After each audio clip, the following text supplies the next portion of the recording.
नमस्कार. Real estate field गप्पांमध्ये मी कविता फडके आपलं स्वागत करते.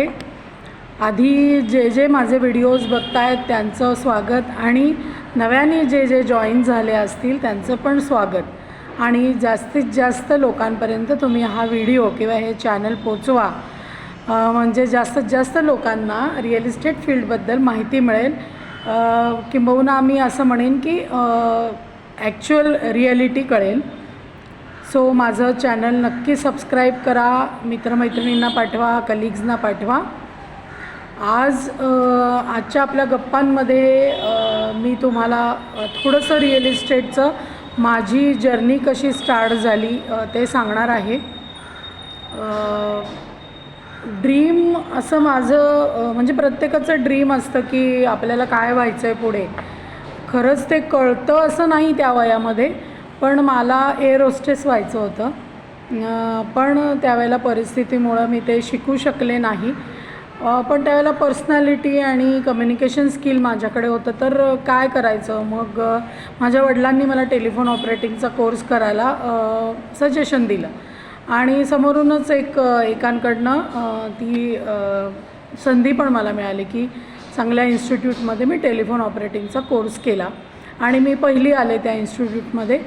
तर त्यामुळे माझा पहिला जॉब हा टेलिफोन ऑपरेटर असा होता.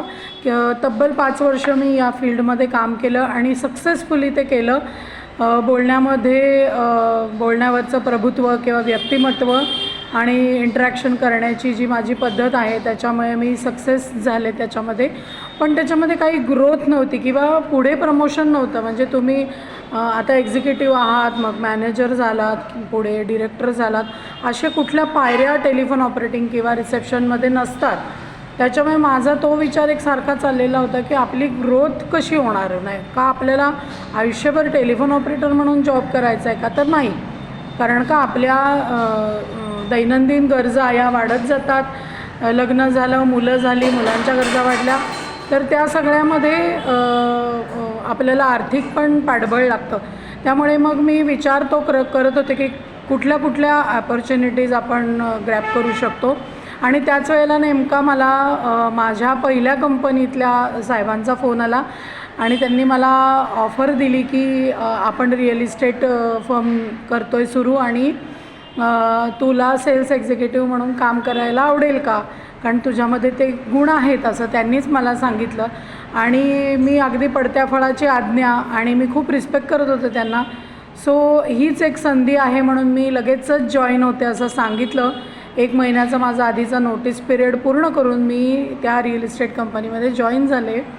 आणि मला तिथे अगदी वातावरण अगदी सहज होतं, कारण माझी आधीची सगळी टीम तिथे असल्यामुळे मला फार म्हणजे इंटरनली लोकांशी मला फार काही जुळवून घ्यायला वेळ लागला नाही. पण तुम्हाला तो वेळ लागू शकतो, कारण का प्रत्येक नवीन व्यक्ती भेटणार, प्रत्येकाची पद्धत वेगळी, बॉस वेगळे, मॅनेजर्स वेगळे. तर तो अनुभव मला तो घेता नाही आला, कारण का माझ्यासाठी सगळेच ओळखीचे होते. त्यामुळे ते माझं काम करणं थोडंसं सुकर झालं. आणि पहिलं मला प्लॉटिंगची स्कीम मिळाली जी विकायची होती आणि मला अक्षरशः 0 नॉलेज होतं की रिअल इस्टेट म्हणजे विकणं हे काय आहे. आपण घरं घेतो, बंगले घेतो, प्लॉट्स घेतो, पण ते विकणं काय असतं, त्याच्यामध्ये काय काय गोष्टी असतात, अभ्यास कशाचा करावा लागतो, हे काहीही माहिती नव्हतं. गणितामध्ये मी अतिशय कच्ची होते, अकाउंट्स अजिबात आवडत नव्हतं. त्यामुळे मी म्हटलं आता कॅल्क्युलेशन्स जर कुठे आली आणि तिथे आपल्याला काही चुकायला झालं तर अवघड आहे. पण अजिबातच नाही, खूपच सोपं मला ते गेलं. फक्त त्याच्यामध्ये एकच गोष्ट खूप महत्त्वाची आहे जी मला तुम्हाला सांगायची आहे की ह्याच्यामध्ये लिगलायझेशन, क्लायंटबरोबर निगोसिएशन किंवा समोरचा क्लायंट खराच क्लायंट आहे का फेक आहे हे कळण्यासाठी तुमची बुद्धिमत्ताच तुम्हाला वापरायला लागते आणि खूप अभ्यासू वृत्ती तुमची पाहिजे आणि अपडेट राहिलं पाहिजे मार्केटमधलं. तुम्हाला प्रत्येक गोष्ट तुमच्या फील्डमधली माहिती पाहिजे. त्यामुळे चिकित्सक वृत्ती ही तुमची कायम अशी जागृत असली पाहिजे, ज्याच्यामुळे तुम्हाला नवीन अपडेशन जे होतं या फील्डमध्ये ते कळतं. त्यासाठी पेपर वाचणं, टी व्ही बघणं किंवा आता तर सोशल मीडिया आला आहे त्याच्यामुळे सगळंच जवळ आलेलं आहे.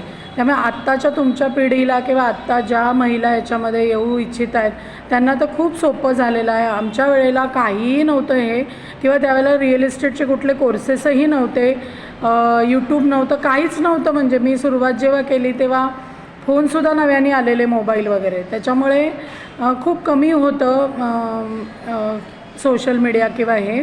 त्याच्यामुळे आम्ही अभ्यासातनंच म्हणजे अनुभवातनंच अभ्यास केलेला आहे आणि या फील्डने खूप कॉन्फिडन्स दिला मला. आणि हे जरी पुरुषप्रधान फील्ड असलं तरीसुद्धा तुम्ही जर का निडर असाल आणि तुम्ही जर का त्या फील्डला आपलंसं करून घेतलं आणि त्या लोकांना पण सगळ्या तुम्ही आपलं मानलं तर पुरुषांबरोबर पण काम करणं तसं अवघड नाही. फक्त डॉमिनेटिंग होतं काही वेळेला, पण तुम्ही त्याला फेस कसं करताय निडरपणे हे खूप महत्त्वाचं आहे. त्याच्यामध्ये जास्तीत जास्त रिस्पेक्ट तुम्हाला मिळू शकतो, कारण ह्याच्यामध्ये रिअल इस्टेटमध्ये इन्कम आणि रिस्पेक्ट या दोनच गोष्टी महिलांना मिळू शकतात, ज्या मिळण्यासाठी आता पुढील भागामध्ये मी तुम्हाला सांगणार आहे. हे क्षेत्र म्हणजे नक्की काय आहे त्याच्याबद्दल सविस्तर माहिती तुम्हाला मी पुढच्या माझ्या भागामध्ये सांगणार आहे. तर आपले हे प्रत्येक शनिवारी संध्याकाळी मी 8 वाजता माझा प्रत्येक व्हिडिओ आता पोस्ट करणार आहे. प्रत्येक व्हिडिओचा वेगवेगळा विषय असेल, तो आता तुम्हाला प्रत्येक शनिवारी रात्री 8 वाजता पोस्ट झालेला दिसेल. तर नक्की माझ्या चॅनलला सबस्क्राईब करा आणि जास्तीत जास्त शेअर करा, लाईक करा आणि हे आवडलं की नाही हे तुम्ही मला कळवा. तर नमस्कार, थांबते इथेच रिअल इस्टेट फील्ड गप्पामध्ये कविता फडके. धन्यवाद.